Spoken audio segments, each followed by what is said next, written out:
Hiring the wrong buyer's agent to represent you when buying a house can cost you tens of thousands of dollars. And most people don't even know what questions to ask. So in today's video, I am going to share with you 10 questions that you should be prepared to ask your agent before signing on the dotted line as them being your official representation. So let's get into it. First question I have for you is always ask them for their credentials. This is super important because it is really going to impact the entire transaction. If you have an agent that has just gotten started in the industry, chances are they're not going to know all of the great incentives that you could potentially negotiate. They're not going to know what are really the terms of a contract yet because they really haven't gone through it yet. And furthermore, if they're a part-time agent, that could really cost you a lot of issues. I once had a client that I was representing on the buyer side. We had a listing agent that we kept dealing with. We could never get a hold of her because she was a nurse. So she had her full-time job as a nurse and her part-time was her clients. Every single time we were trying to negotiate something, it was actually like pulling teeth. And I am telling you, thankfully she had a great seller that was understanding of her situation, but any other client that I would have personally come across with, they would have seen that as a disservice. And thankfully my clients were also very understanding of the situation. But I'm telling you from experience with other clients that I've worked with, they're not going to be as flexible. Some clients will say, you know what, I don't want to continue with this transaction. I'm not getting the answers that I need. Terminate, especially if we're still in the option period, which we were, it could really become a problem that you really want to avoid. Some of the things that I always like to tell my clients, and again, sharing this with you so that you can have these questions in the back of your mind, I actually always let them know that when I first started in real estate, I started off as just a first-time home buyer, just like them, or maybe they're on their second in property investment, whatever it might be. But I always share with them that actually when I first got started, my agent was so bothered with me because I was actually 19 when I bought my first house, and the agent that I worked with really didn't like the fact that I had a ton of questions. Obviously, I had a ton of questions. It was my first time getting into such a huge investment, and for me, I wanted to really protect me and my family. Further along the line, I actually got into real estate, and then from there, I became an investor in real estate, and this has really been a big part of my life. I really like to educate my clients. I like to give them the facts of the area that maybe they're not considering. But if you have a brand new agent that doesn't know anything about the market, it is really going to be a disservice to you. So definitely look out for that. Point number 2 here that you really want to ask your agent is, what is their communication style? I'm telling you, there's a lot of agents out there that they simply will not give you a call, or they simply will not respect the fact that you don't want to get on a call and you would prefer sending a text or you would prefer sending an email. One of our CEOs, actually, Sharon Shavista, he was part of Real. He has scaled companies in the top 500. And essentially one of the biggest things that he always taught us is you want to make sure that you are appealing to the communication style of that particular client. There's way too many people out here that don't really understand that that is important. Like when it comes to my personal affairs, I do not want you to call me. If you can text me, text me. Now, when it comes to my business, it's not about what I want. It's about what my clients want. So if I have clients that they're like, Alexa, I want to do a Zoom call. I want you to go over how the marketing is going for my house. Share with me how the ads are looking like. Share with me some insights. We're going to do that. Or I have clients that are really busy and they're like, Alexa, send me a text. Like there's no need for us to get on a call. I'm aware of what you're working on and we're totally fine. But having an agent that really is going to conform to your communication style is super important. And unfortunately, not a lot of agents do that. Also, a lot of agents don't work on the weekends. So keep that in mind, because if they don't have a team to back them up and you're just waiting for that one agent to show you houses whenever they feel like it or whenever they tell you they're available, that's really going to be a disservice to you. So ensure that you really ask them from the beginning. And I'm telling you, also make sure that you look at their reviews. It is super important. And I will say, make sure that you do your research, because up until this point, I've had an entire 5 stars in all of my platforms. And recently, and I think it's an agent, I'm actually doing some research, that left me 2 negative reviews. And I talk about this openly because thankfully in all my years as real estate agent, I've never had any negative reviews. I've always taken care of people the way that I would like to be taken care of. And I share that with you because you just want to be mindful. There are some trolls out there. There are people that honestly, they have nothing better to do than try to bring other people down. But I'm pretty sure it was an agent. it. I just have a feeling we didn't accept their offer, and then magically we received this like negative review. But for the most part, you can get a really good understanding of all the patterns that you can actually see in their reviews. So again, making sure that you really understand what kind of communication they're going to have with you in the entire transaction is super important. So make sure you do your research before signing with just one agent. Point number 3 here of questions you want to ask your agent is really get a sense for their knowledge in the market. There's a lot of agents, back to my point number 1, that really don't know what they're doing. And when it comes to you asking them like, hey, how's the market doing? How are the interest rates looking like? What have you heard about the Fed so far? Is there any changes? Should I invest in this area? Should I stay away from this area? What do you think? They're just simply not going to tell you because they don't know. So ensuring that you're really doing your due diligence to work with an agent that knows what they're doing, that has been in the market for a while, and that really cares about you is super essential for this entire transaction. And I hear this a lot, so I'm gonna put it out there. A lot of people sometimes say like, oh, you know, agents, all they care about is money. Look, I say this in a lot of my videos and I will say it again. Last I checked, none of us work for free. We all have bills to pay, but I do believe that there's an ethical way and a respectful way for you to really take care of your clients and make money. You don't have to take advantage of people. You don't have to, you know, make a quick buck just because you want to get them into that property when at the end of the day you really know that it's not in their best interest. But unfortunately, there are some agents like that out there. So this is why you want to do your research and ensure that before you hire your agent, you are actually understanding how they operate in a day-to-day activity basis, not just what they're telling you when you are interviewing them. So definitely keep that in mind. Make sure that they are knowledgeable about the area so they can actually advise you. Recently, I went out to see a quadruplex with one of our clients. Thankfully, actually, today we got our offer accepted, but this was for another duplex.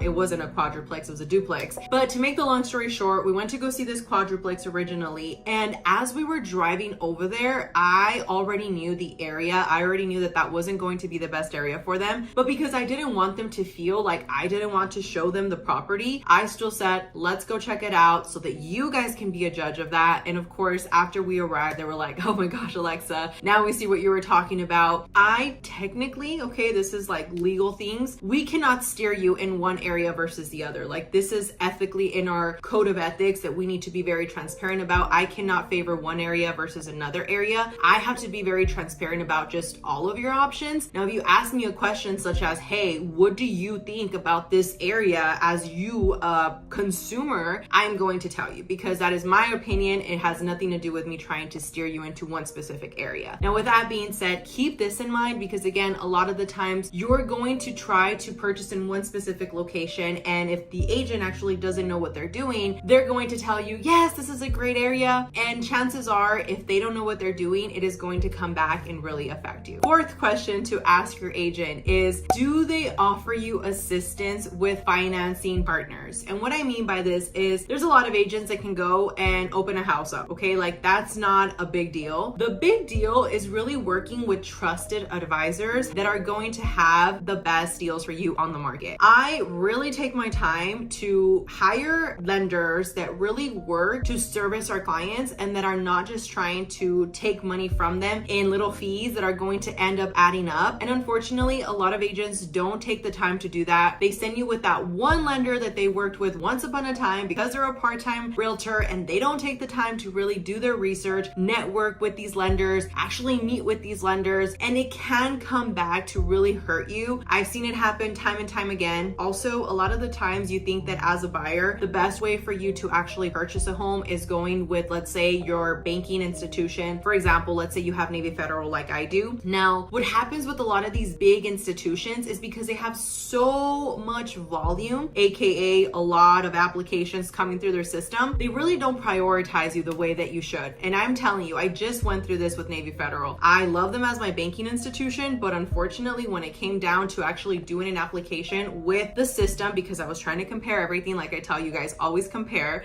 and I was trying to run an application, I was looking to buy another investment property. Long story short, the lender that I got assigned was a nightmare. Like he would not return my calls. When I would call him, he was already out of the office. We were always playing phone tag, and it was just a really uncomfortable situation, which with my lenders, if I have a lead that is available right now to get on a call and it is 7 p.m., my lenders are very flexible and very understanding. So they'll say, yeah, let me go ahead and send them the application. Let me get on a a call with them and they answer. That is the difference between working with a big institution and a smaller institution that is center focused on home loans. And again, if you have an agent that really knows what they're doing, they're going to give you recommendations based on past success that they have had with other clients that they've been able to qualify. So definitely keep that in mind. The last thing you want is to end up with a lender that you're not happy with. And I'm telling you, it can make or break the deal. So definitely look out for this. Ask your agent, what kind of lenders do they have that they can recommend to you? What kind of financing options do they do? On average, we're able to actually save our clients minimum $8,000 to $10,000 per transaction. So that's really one of the strategies that we have for our clients. Ask your agent what kind of strategy they have for you to really ensure that, again, you're saving as much money as possible. Question number 5 is really geared around what are their property specifics? Like, what is their main niche? There's a lot of realtors that are really focused on commercial. There's a lot of realtors that are focused on land. There's a lot of realtors that are focused on residential, anything to do with multi-unit, quadruplex, single family home, you name it. This is really where you want to understand like what their expertise are, because you want to be able to trust in somebody to spot the red flags that maybe you are not going to see. I had a tour recently with one of our clients where we walked the property. They thought it was great. They were ready to make an offer. They were like, Alexa, we don't have to do an option period. It'll save us a little bit of money. And I was like, no, we want to do an option period. And it's because I care for you guys that I am advising that you do an option period. I know you love the house, but please trust me on this. Well, we did the inspection, and after the inspection, we found out that there was a few things that we needed to fix on the house. Some of them were major, some of them were minor. And as you know, this is really where you want to understand whether you should buy a new home or a resale. I have made an entire video on that, so check that one out. But we were talking and we were like, look, you should really set your ground with these non-negotiables that you need fixed on the house. And thankfully, they listened to me. We went back, we were negotiating with the listing agent. After a little bit of back and forth, we were able to get the items that they needed to get fixed. But because I was able to advise them and I was able to also have a strategy for them. A lot of agents, I'm telling you, they don't know how to negotiate, and they don't understand that negotiations are a give and take. And sometimes they just come out really aggressive to the listing agent thinking like, you need to fix all of these things or we're gonna walk. And maybe with you, right, they discussed, hey, you know what, yeah, we're willing to settle for these 5 items, but go and ask them for these 20 items. Well, the way that the realtor might frame it is, no, either you fix the 20 or we walk. And they go, the listing agent, and presents it back to their seller, and the seller's like, these people are crazy. It's not a new house. We're not going to fix them. And then your deal falls through. Tactic is so important. And another quick thing to realize is that your agent's communication with other realtors also matters. I just had an offer accepted for one of the short sales that we're dealing with. Long story short, we got about 5 offers originally. We accepted one. And when we accepted that offer and I was presenting them to my client, I did tell him, I was like, look, these are 2 very competitive offers. They're very, very similar. I've never worked with this other agent. I have worked with this agent, and every deal that I've worked with this agent, I've been able to close. Everything went really well. And that really matters. A lot of you guys might think like that doesn't matter. Oh, I have some agents that I am very cautious to work with again because they were a nightmare. So keep that in mind as well, because again, when we're talking with you as our client, we're going to advise you all these things. It's the same thing for the sellers. So if you have an agent that maybe doesn't have the best communication and they're not properly advising you and they're not helping you look out for these red flags, it can really come back to hurt you, and that's the last thing that you want. Now, question number 6 is really geared around your lifestyle, right? So a lot of agents, the first thing that they want to do is start showing you houses without really understanding what it is that you qualify for, what it is that you're looking for, what amenities do you need, what is the area that you're really trying to move into going to feel like. We have some clients that are always reaching out to us from our YouTube channels and tell us, hey Alexa, I've either been in El Paso once upon a time, but I haven't been there in a while. What can you tell me about this area?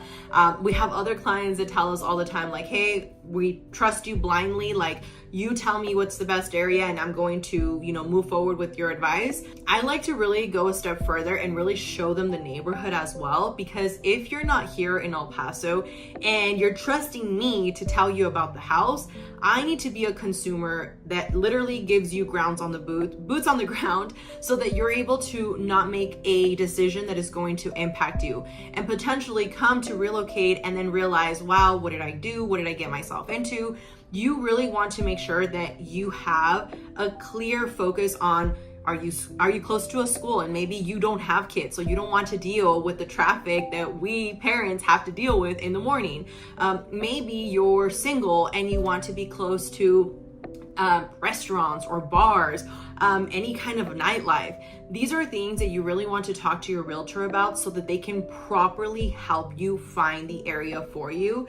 Because if they don't have any kind of context in regards to the area, then chances are they're going to tell you, yes, this is really great. They're not going to advise you to go and drive around the neighborhood at different times of the day. This is a big one, because if your agent just shows you a house, let's say at 1 p.m. on a Monday, chances are most of the people were at work, but you should actually go and check it out on Saturday around 7 p.m. to see if the neighbors are really the vibe that you feel comfortable with.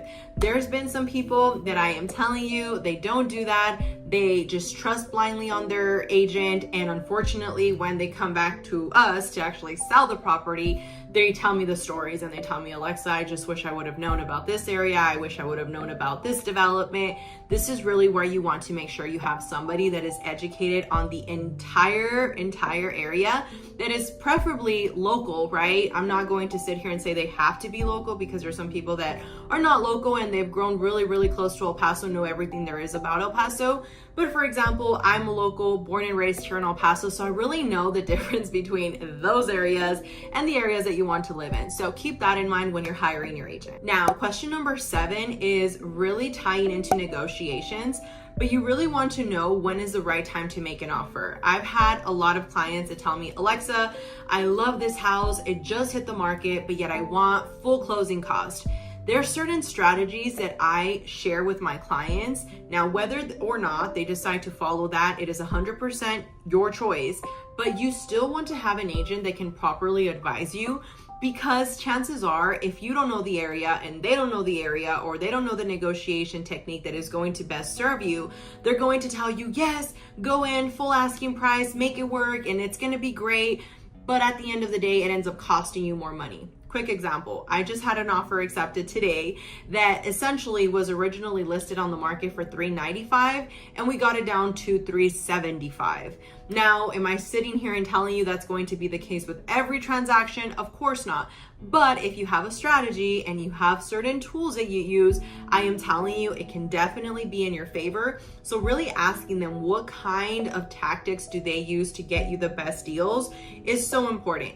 Also, some of us actually have access to properties that are brand new that are also off the market. So ask that to your agent. Make sure that you're not just seeing the properties that are on Zillow, Realtor.com. There's a lot of off-market properties that your agent, if they've been doing this for a while, might be able to advise you on. So again, make sure that you know who you're hiring before you sign with an agent that doesn't even know what's going on. And practically a lot of these agents honestly have never even bought a home to begin with, which I know sounds pretty overwhelming. You know, to some of us, it's like, oh, wow, you're advising me to buy a house, but then you've never done it. So again, ask these questions to really protect you. Question number 8 is really geared around, how are you looking out for my best interest? And I'm telling you, there's a lot of situations in which you call the agent that is representing the seller. You see the for sale sign, you call the agent, you're like, yes, I'm gonna get a great deal. But I'm sorry to tell you that if you don't have an actual agreement exclusively with that agent, chances are they need to negotiate what's in the best interest of the seller. Now, this is something that you really want to understand. Dual agency is actually not accepted in a lot of states. Here in Texas, it is. And one of the things that we always do is that we're very transparent with our clients. We have had a lot of clients that have called us and have seen our listing signs and they're like, Alexa, I want to buy the house. I want to work with you. However, we need to be very clear about the fact that, hey, Mr. and Mrs. Client, we are technically representing the seller on this transaction. Now, I will tell you, based off what my seller has allowed me to share, that they are very motivated. Okay, so if you give me an offer, I can present it to my client, and if it's something within what he's looking for, she's looking for, I'm sure we can make it work. However, where it becomes tricky is where is too much, right? Because then your seller, technically in this case, if I'm representing the seller, is going to feel like, wait, well, who are you really representing? And you as a buyer are going to feel the exact same thing. So again, making sure that you really have somebody that is looking out for you specifically, like if you had an attorney, is super important. And I know that a lot of us, sometimes we get carried away. We see that house, we call them, we're like, yes, like let's make it work. But a lot of the times that's not in your best interest. So again, make sure that you do your due diligence before just going with that one realtor that you saw on the for sale sign and not really looking further at your options. Okay, we're almost at the end, but question number 9 here is really geared around ensuring that you understand how much they're going to charge you. Unfortunately, there's a lot of agents out there that are not explaining to you how the commissions work.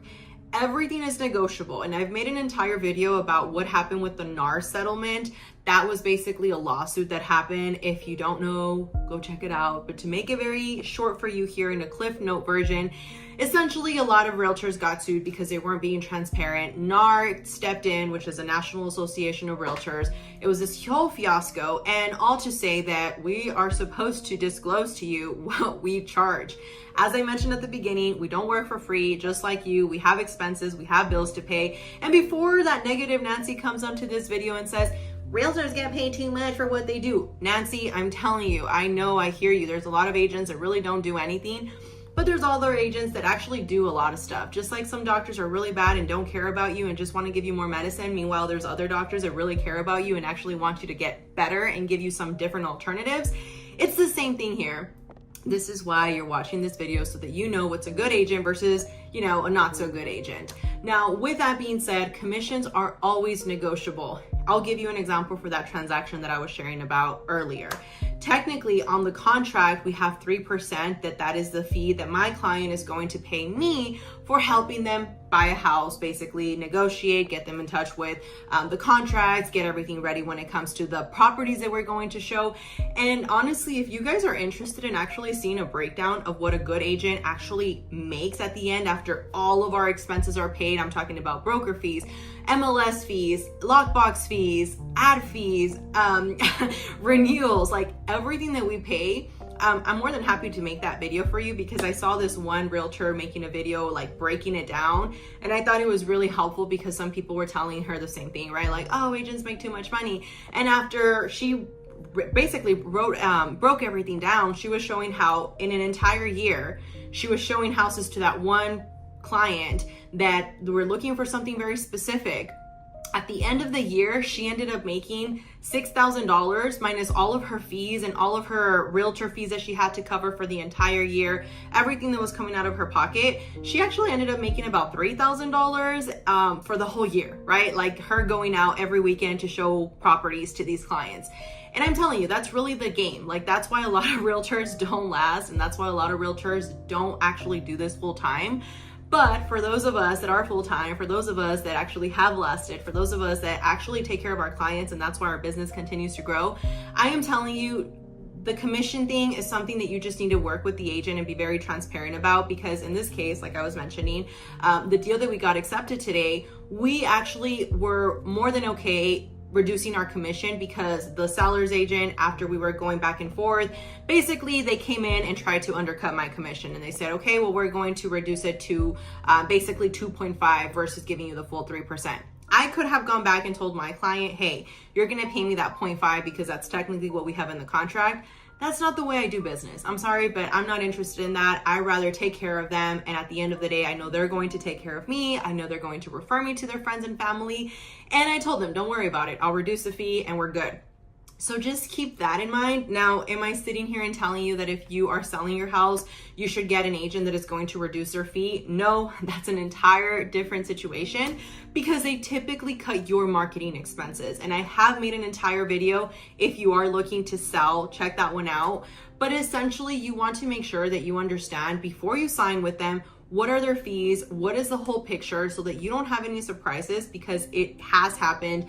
A lot of realtors don't tell you, and then at the end of the day, you're tackled on with a bunch of fees, you're upset, and they don't care. So make sure you look out for that. Now, the final point here, and I did make an entire blueprint for you guys, free to download down in the resources below. So check that out. This way you don't have to write down every single one of these questions that I've asked. I do have some other resources for you if you're looking to sell, if you're looking to relocate. I have all these different resources just put together to really educate you as much as I possibly can. But with that, I really want you to understand that you want to make sure that you are really a good fit with your agent. And yes, one thing is what you see from what they're sharing with you, but another thing that I think a lot of people don't talk about is the energy they give you. I'm a big person that believes that the energy we give out is always the energy that we receive. I've had it happen where I've just noticed that talking with somebody, we're not going to be a good fit, and I'm perfectly okay with that. Meanwhile, I have other clients that within the first couple of minutes of us talking, we're hitting it off. They like my vibe, I like theirs, and we're a great match. I'm not for everybody, just like you're not going to be for everybody, and that's okay. Find an agent that really fits your needs, your communication style, your way of doing business, because it's a transaction for life. If you have a great agent, they really want to see you as somebody that they're going to have as a long-term client. And hopefully, like I've had with my clients, they buy their first house with me, and then they have a baby, and they now need to get a bigger house, and then all of a sudden a few years later, now babies are big and now they're looking to sell their house. There's a lot of things that can happen. So just make sure that at the end of the day, the person that you're going to hire is 110% there to have your back, look out for you, and is not just commission hungry, okay? So with that, I hope this video was helpful. I have daily content released on my Instagram account, so if you want to check that out down below. I do have, like I said, all the resources and the other videos that I reference linked down below as well. And of course, I am so thankful that you are here. If you found any value on this video, I would greatly appreciate if you considered giving it a thumbs up, subscribing, commenting down below what you liked. This helps us really push this forward to the algorithm. All of these videos are time and they take money to also edit. So my goal with this is just to continue to be able to provide as much value as we can to more people so that you guys are educated. And if you think, Alexa, well, I would like to buy a house or sell my house, but I'm not in the El Paso area, don't worry. We have agents throughout the United States. I have personally interviewed them to ensure that they're really going to look out for you so that you don't feel like you're overwhelmed, having to do all the legwork, trying to find the agent. We'll do that for you and really partner you up with somebody that is worth working with. So thank you again for watching, and I will talk to you guys on the next one.